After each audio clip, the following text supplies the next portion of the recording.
Everyone, তোমরা সবাই কেমন আছো? আশা করি সবাই ভালো আছো, আর আমিও খুব খুব ভালো আছি। আইরাস ব্লগে তোমাদের সবাইকে ওয়েলকাম, আর অনেক অনেক অনেক ভালোবাসা। তো আজকে কলকাতা আসার আমি সেকেন্ড দিন, তো একটু ঘুরতে পারবো ভাবছি সবাই মিলে। তো কোথায় যাচ্ছি, কি করছি, কোথায় ঘুরতে যাব, সব কিছু তোমাদের সাথে শেয়ার করবো আমি। তো তোমরা দেখতে থাকো আর স্কিপ না করে পুরো ভিডিওটা দেখতে থাকো, আমি কোথায় যাচ্ছি আর কি করছি আজকে সারাদিনটা। তো এখানে রেডি হয়ে বার হয়ে গেলাম, সবাই আমরা রেডি। তো এই যে হলো ছোটো বৌদি, সবাই রেডি হয়ে বার হয়ে গেছি। এই যে ছোটো বৌদির মেয়ে আর মাম্মাম, রাহুল। তারপরে গরমও তো আজকে এতটা দিয়েছে না, পড়ার মতো না। মাম্মামকে দেখো, ও তো ওখানে পারলে ড্রেস খুলে দেবে একটু পরেই। তো এখানে রেডি হয়ে বার হয়ে গেলাম, যাচ্ছি হলো একটু মায়াপুরে। আর মানে কলকাতা আসবো বলে আমি ভাবিনি, সত্যি কথা যেটা, কলকাতা আসার পর যে ফার্স্ট মায়াপুরে যাব এটাও আমি ভাবিনি। কলকাতায় এসে অন্য কিছু ঘোরার আগে ফার্স্ট যে ঠাকুর দর্শন হবে, মায়াপুর যেতে পারবো, সেটা আমি কোনোদিনই ভাবিনি। তো ওইটা আমার একটা লাকি বলতে পারো, আমার কপাল। তো চলো গিয়ে আগে মায়াপুরটাও দেখে আসি, তারপর কোথায় যাই না যাই কী করি পরের কথা। তো এখানে পেয়ে গেলাম স্টেশন, ট্রেন এখনও আসেনি, আসবে। দেখো ট্রেনও এসে বললো বলতে বলতে। আর এই ট্রেনে তো আমি কোনোদিনই উঠিনি, ফার্স্ট টাইম উঠছি। আর শুনেছি সবসময় ট্রেনটা নাকি অনেক ভিড় হয়, আজকে উঠে সত্যিকারেই দেখলাম যে এতটা ভিড়, এত ধাক্কা ধাক্কি বলার মতো না। অনেকক্ষণ, প্রায় আধা ঘন্টা পৌনে 1 ঘন্টা দাঁড়ানোর পর ফাইনালি সিট পেয়েছি বসার জন্য।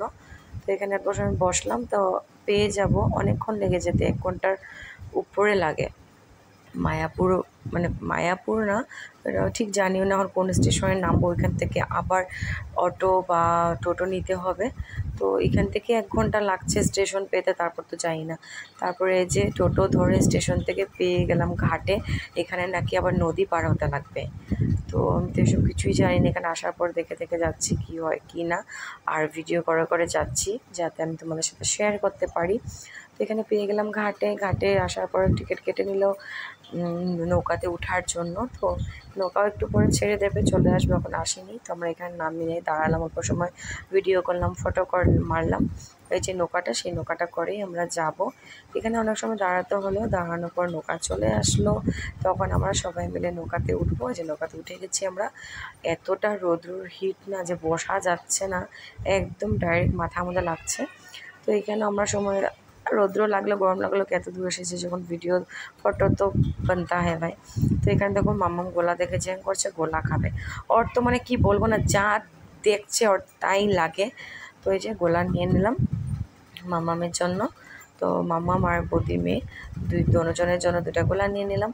তো গোলা নেওয়ার পরও মাম্মা আমার কাছে খেলো একটা মার, কারণ কি গোলাটা ড্রেসে ফালিয়ে গোটা ড্রেসটা ভরিয়ে দিয়েছে। রাহুলের জন্য আমাকে হাল্লাও করলো যে কেন মেরেছি। হ্যাঁ, না মেরে কী করবো বলে এতটা উৎপাত করে না মাম্মাম, এখন যে বলার কথা না, মানে এত উৎপাত করে এখনও। তারপর দেখো এখানে মন্দির পাওয়ার পর সব মানে অনেক মানুষ আছে এখানে টিকা লাগাচ্ছে। টিকা লাগালে কিছু একটা দক্ষিণা দিতে হয়। তো সবাইকে যারা যারা গিয়েছে সবাইকে টিকা লাগিয়েছে। আমি সবাইকে ভিডিও করলাম, বাট আমাকে যখন লাগিয়েছে কারো মনে ছিল না একটু ভিডিও করার। লাগানোর পর ওদের মনে পড়লো যে আমাকে ভিডিও করেনি। তো যাই হোক, করেনি তো আর কিছু বলার নেই। তো আমরা ঢুকে গেলাম দেখো মন্দিরে। আর এই যে মন্দিরের ভিতরটা অনেকটা সুন্দর, এখানে অনেক দোকান, অনেক রকমের দোকান, মানে কী লাগে সব রকমের দোকান আছে এখানে। এই যে পুরোটা, এখনও পুরোটা মন্দির ঘোরা হয়নি, জাস্ট ঢুকলাম। এত সুন্দর সুন্দর ফুল না, দেখে তো আমার মনে হচ্ছিলো কি নিয়ে নিই কি একটু, কিন্তু না, নিইনি। তারপর এখানে দেখো এই যেখানে মানে প্রসাদ দেওয়া হয় ভোগের, কত বড় লাইন। আমি তো বললাম যে আমি পারবো না মাম্মামকে নিয়ে এত বড় লাইনে দাঁড়াতে, তাই জন্য কেউ আর গেল না, বললো চলো সবাই হোটেলে খেয়ে নিই, সেটাই ভালো হবে। তো চলে গেলাম সবাই হোটেলে খেতে। আর এটা দেখো, এখানে এটা কি, আমাদের দুলেজানে তো এটা দেখিনি, না আছে কি না বলতেও পারি না, কিন্তু এখানে দেখলাম। তারপর এখানে সবাই হোটেল ঢুকে আগে ভাবলাম যে না খাওয়া দাওয়াটা সেরে নিই, খিদেও অনেক জোরে পেয়েছে। টুকটাক তো খাওয়া হয়েছে, কিন্তু মানে ভাত খাওয়ার যে খিদেটা সেটা তো টুকটাক খেলে আর যায় না। তো সবাই মিলে এখানে খাওয়া দাওয়াটা করে না। আর দেখো গরুর গাড়ি, আর মামাম যদি এটা দেখতো না নিশ্চয়ই বলতো যে মা আমি এখানে উঠবো। ও ছিল পাপার সাথে, আমি একটু অন্যদিকে ঘুরছিলাম। আর এই যে পুরো মন্দিরটা, মানে এখান থেকে দেখা যাচ্ছে এতটা সুন্দর লাগছে, অনেক সুন্দর জায়গাটা, অনেক সুন্দর। কিন্তু মানে আমি মানে এতটা টায়ার্ড না যে আমি চারো দিকটা ঘুরে দেখবো, যে ওটাও আমার ইচ্ছা করছিল না। এত সুন্দর সুন্দর ফুল এখানে বলার মতো না। তো এখানে পুরো মন্দিরটা যতটুকু পেরেছি ঘুরেছি, মানে কিন্তু অনেকটা টায়ার্ড লাগছিলো।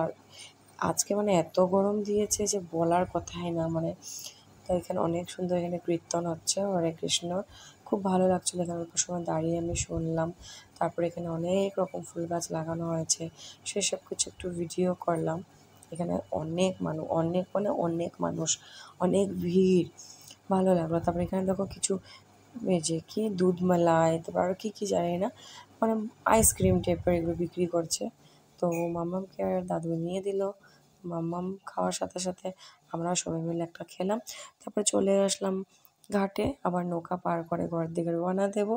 তো আজকের জন্য ভিডিওটা এতটুকুই শেষ করলাম। তোমাদের ভালো লেগে থাকলে লাইক কমেন্ট শেয়ার নিশ্চয়ই করে দেবে, আর সাবস্ক্রাইব করতে কিন্তু একদমই ভুলবে না।